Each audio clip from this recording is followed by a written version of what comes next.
Around 4 o'clock this morning, I had a devastating phone call with the defendant, and it's about 8 o'clock now, and I'm still processing it.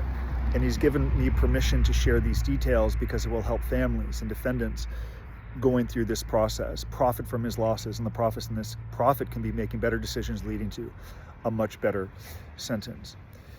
I'll also cover the value or the importance of hiring the right people. This isn't to sound self-serving. I'm not a lawyer. I'm not a magician. I've never dispensed legal advice. But in this case, this person retained someone who served a year in a camp in Florida. And because of that so-called 1 year in a camp, he presumed makes him an expert, and that compelled this person to begin dispensing legal advice, countering advice he was getting from his lawyers. There are people going through this process who want like enablers around them. I give you money, you tell me what I want to hear. You don't really have a mentor, you don't have a truth teller, and in so doing, it might feel better today because you are being told what you want to hear, but the consequence could be long-lasting devastation. Now, to his credit, he said the mistake is mine. The fault is mine. I served 8 months in a minimum security camp like 7 years ago. I know the system. I know it's coming. I just didn't want to believe the government would do this to me. So I admire that he's accepting responsibility, and he knows there are no do-overs, but maybe he'll do better. I don't know. We'll see. So in prison a long time ago, the feds are continuing to watch him after his release from prison, then gets picked up in some kind of mortgage-related scheme, loaning money, raising money, shady documents, giving loans to people that don't qualify. Someone buys the home, they foreclose, HUD is then the victim. It's a whole mess, and he alleges as the owner that he did everything the right way. If the sales reps were scheming and doing things to close deals and get paid, that's on them. And after he was a target, the investigation went on for many, many years. And after so many years, you kind of think like, they've forgotten about me. I'm under investigation. I haven't formally been indicted. The case isn't that strong. But eventually they indict him, and pretty quickly they offer him a plea agreement with a count of conspiracy with a cap of 60 months. Now, there are some people who say, I'm innocent, I will spend the rest of my life in prison before I say I did anything wrong. My highest value is my integrity. Other people will say, okay, I'm going to cut my losses here, right? I don't agree with their version of events. Most people who go to trial lose. We've covered this subject of thin slicing from Malcolm Gladwell's book, Blink, where people immediately form a snap judgment, your name versus the United States of America, flip that around, United States of America versus your name. There's this judgment, yeah, the guy must have done something wrong. It's why so many innocent people are convicted, and it's why so many innocent people plead guilty to cut their losses. And of course, the analysis in his mind was, okay, if I plead guilty and I get 60 months with the drug program and the First Step Act, maybe I get a year in the halfway house with good planning, I can be home 18, 20, 21 months. Tracy Hatsuna in our community, a 51-month sentence without the drug program, only served 17 months, all documented. So he immediately could have cut his losses, but a part of him was like, okay, I didn't do it, but even if I go to trial that they're offering me a cap of 60, doesn't even mean I would get 60. Maybe I get 27 or 34 months. I'm going to roll the dice, hope I have a sympathetic jury. It's been 5 years. No one's really going to testify against me. It was my subordinates underneath me. I'm going to roll the dice and go to trial, and he does. So when you don't get that acceptance of responsibility credit, or the government thinks you are a bad dude, and you have people telling him, hey, I think you can win at trial, because even if you lose, you probably weren't going to get 60 months, you'd have gotten 3. So if you lose, you're probably then going to get the 60, but with RDAP and halfway house and the First Step Act and good time, you're kind of back to where you'd have been anyway.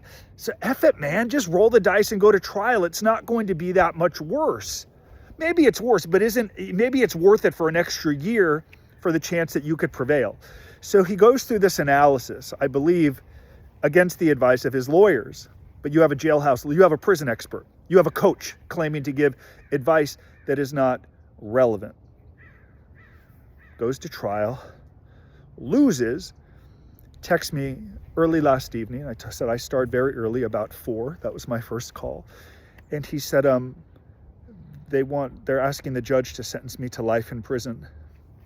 I thought if I lost at trial, it would be 5 years or 4 years or maybe 7 years. But he told me I would do the First Step Act and the drug program, and that maybe I'd get a pardon if I'm extraordinary and stuff, and that they want life in prison. And it's my fault, I know, but I should have listened to the lawyers. And it's why some lawyers loathe the jailhouse lawyer. We don't have law degrees. We don't negotiate plea agreements. It's not our job. We help defendants mitigate through their own efforts why they're a candidate for leniency.